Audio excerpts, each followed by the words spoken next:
Señores cardenales, señores obispos, queridas hermanas y hermanos, este informe que presentamos hoy, la cuestión social bajo el escenario COVID-19 en América Latina y el Caribe, apunta a descifrar los signos de los tiempos, tanto presentes como futuros, básicamente con el fin de poder comprender, entender cuáles son los graves problemas que afectan al pueblo de Dios.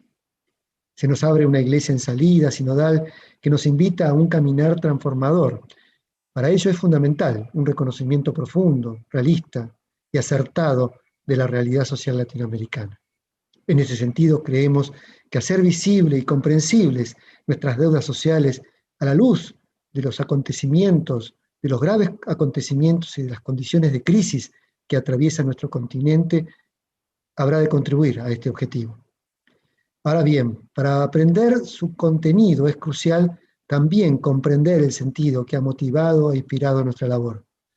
En primer lugar, el hecho de que las sociedades latinoamericanas están atravesadas por deudas sociales históricas y que tanto ayer como hoy es necesario un cambio de estructura, porque nuestro sistema económico, social, político, ambiental, no solo no es justo, sino que tampoco es sostenible. En segundo lugar, otra inspiración ha sido el desafío de poder hacer realidad los sueños del Papa Francisco. El sueño ecológico, a partir del cual el Papa destaca la importancia de cuidar, custodiar y desarrollar la abrumadora hermosura natural de la casa común. El sueño social, a partir del cual se nos interpela a luchar por los derechos de los más pobres, de los últimos, donde su voz sea escuchada y su dignidad sea promovida. El sueño cultural, a partir del cual el Papa sueña con una sociedad que preserve la riqueza cultural, donde brillen y progresen la diversidad de las bellas formas humanas. Bien, como tercer punto de partida, lo que cabe destacar es la importancia que tiene la globalización de la esperanza en contraste con la globalización de la exclusión, justamente para hacer realidad estos sueños, poniendo fin al modelo del descarte para comenzar a construir un orden social basado en el bien común. Ahora bien, también en este sentido, Francisco nos habla que una transformación de este tipo comienza con un cambio de mentalidad, con un cambio radical de mentalidad. Para eso tenemos que también conocer. Ahora bien, sin pretensión de hacer un análisis exhaustivo, el estudio, finalizado en abril de 2021, describe la situación social de nuestra región bajo el escenario de la pandemia COVID-19. Una primera conclusión que se desprende del diagnóstico es que las deudas sociales crecen al mismo tiempo que aumentan las desigualdades sociales. La pandemia COVID-19 es un evento más en un mar de pesadillas que golpean desde ese tiempo la región. Una situación muy bien representada por la idea de fragilidad expuesta por el equipo teológico pastoral. En materia social, en 2019, el 30,5% de la población latinoamericana era pobre, es decir, sus ingresos no cubrían una canasta básica de inclusión, y un 11,3% vivía en condiciones de pobreza extrema, por lo que sus ingresos no le permitían cubrir las necesidades alimentarias básicas. La causa de fondo, 50% de los ocupados son pobres en América Latina. Tenían un trabajo precario, informal, o eran desocupados. 140 millones de trabajadores descartados por un sistema económico que los excluye. En ese contexto, más de 40 millones de migrantes forzados a salir de sus comunidades por razones económicas, políticas o sociales. En América Latina y el Caribe viven 195 millones de niños, niñas y adolescentes, de los cuales un 47% es pobre. 1 de cada 5 niños está en situación de desnutrición aguda o malnutrición crónica. Esta situación se hace más grave en los pueblos originarios, los migrantes, las comunidades o vecindades pobres de todo el continente. En cuanto a las pesadillas económicas del continente, hay que señalar que mientras que en el 2019 el crecimiento del Producto Bruto Mundial fue de 2,8%, en América Latina el crecimiento fue nulo. Al mismo tiempo, el 40% de nuestros bosques originarios seguían degradados o completamente deforestados como consecuencia de la agricultura y la minería intensivas. Cabe señalar que desde 1990 la Amazonía perdió 1/3 de su superficie forestal. Durante los últimos 20 años, 152 millones de latinoamericanos han sido afectados por más de 1.200 desastres naturales, sin ninguna o muy poca prevención o capacidad de reconstrucción de las condiciones iniciales. El COVID-19 bien puede sumarse a esta saga de desastres. No menos importante es dar cuenta de nuestras pesadillas en el campo político y cultural. Sociedades atravesadas por luchas internas, diversas formas de autoritarismo o populismo junto a una extendida corrupción, a la vez que recetas individualistas siguen encandilando a muchos de nuestros jóvenes junto a un avance destructivo del narcotráfico y del crimen organizado, anomia creciente, ausencia de una cultura de la escucha, del diálogo y del encuentro en el campo de la política. Todo esto permite destacar nuestra fragilidad también sanitaria. Si bien nuestra población representa el 8,4% de la población mundial, concentra el 19% de los contagios y el 28% de las muertes por COVID-19 a nivel mundial. En un mundo donde la economía no está en función del desarrollo humano y ecológico integral, la crisis bajo el escenario COVID-19 no es democrática. Las desigualdades estructurales han aumentado tanto entre países y regiones como al interior de cada país. En 2020 cayó el Producto Bruto Mundial en 3,5%, pero en América Latina cayó 8,1%.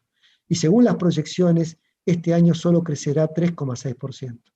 Y si surge una reactivación, recién se podrá recuperar el nivel promedio que teníamos en 2019 en el 2023. Pero detrás de ese promedio se esconde otra realidad. Habrá pobres más pobres y seguramente más pobres que los que teníamos en 2019.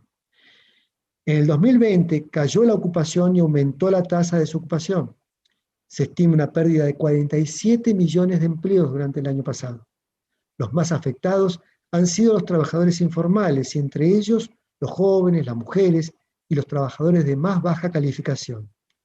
Ahora bien, una vez más, la economía social de subsistencia se ha convertido en la opción frente a una economía del descarte. Ha sido el principal sector que a escala global ha absorbido a los expulsados de la economía formal. De hecho, antes de la pandemia, no menos del 30% de los trabajadores de la región tenían como fuente de sustento una economía familiar, social o comunitaria. Ahora bien, a no idealizarlas. No por estar fuera del sistema están libres de la pobreza o de la explotación, incluso todo lo contrario. Entre 2019 y 2020, debido a la pérdida de trabajo y al aumento del precio de los alimentos, se generaron 20 millones más de pobres y 8 millones más de indigentes. En este marco, los estados multiplicaron los programas de asistencia social. Cabe reconocerlo, sin esta ayuda habría habido más de 40 millones de nuevos pobres, también mucha más conflictividad social. Pero los efectos no fueron homogéneos al interior de cada país ni entre los países. La desigualdad económica siguió aumentando en toda la región, pero aún más en los países en donde más aumentó la pobreza. En buena parte de Centroamérica, a la emergencia sanitaria se le sumó el huracán Iota, entre otros desastres naturales. Al mismo tiempo, continuaron las deforestaciones, la minería a cielo abierto, la expansión de la frontera agrícola a costa de pueblos nativos, pequeños productores y ecosistemas naturales. La dinámica es compleja. En ese contexto de dinámica compleja para América Latina, en un mundo donde escasean las vacunas, para los países más pobres de América Latina, reinan en América Latina las vacunas de privilegio. Por otra parte, sin ningún intento de alianza colaborativa, algunos países han logrado vacunar a más de la mitad de su población, mientras que otros a menos del 5%. La idea fuerza de que con esta crisis nadie se salva solo no parece ser una norma de convivencia general a nivel mundial, pero tampoco a nivel regional ni nacional. La crisis de vivienda se hizo más grave y evidente durante la cuarentena.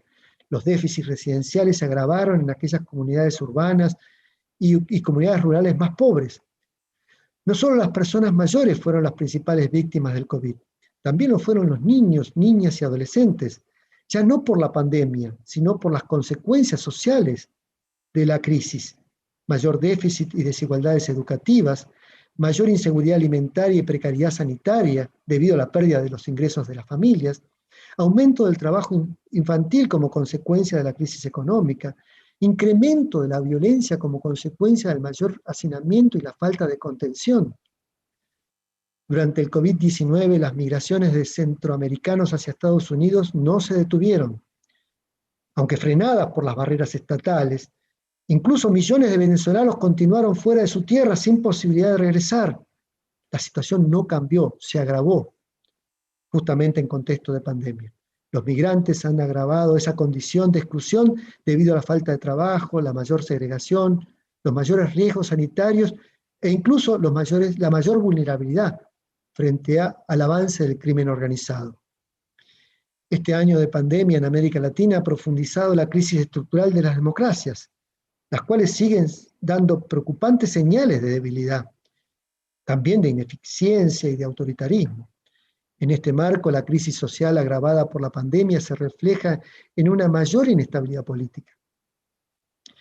En este contexto destaca la falta de solución al deterioro de los derechos políticos y civiles en Cuba, Nicaragua, Venezuela, a lo que se suma la crisis humanitaria en este último país.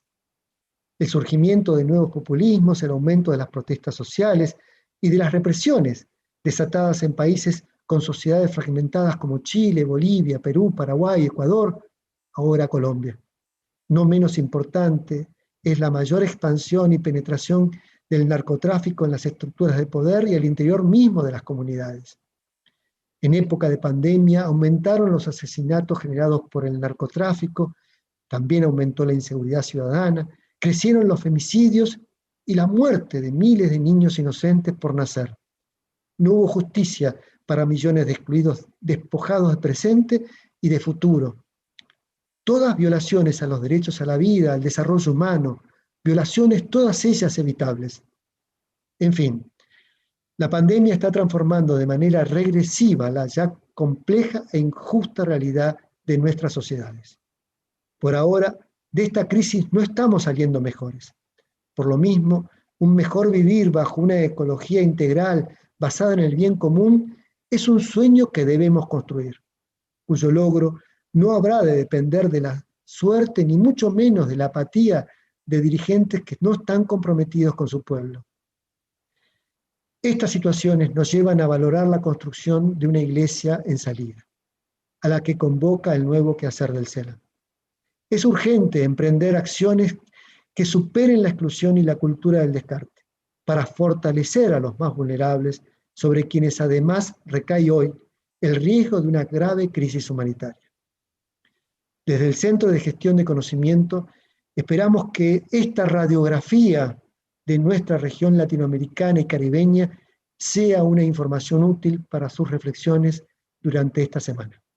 Muchísimas gracias.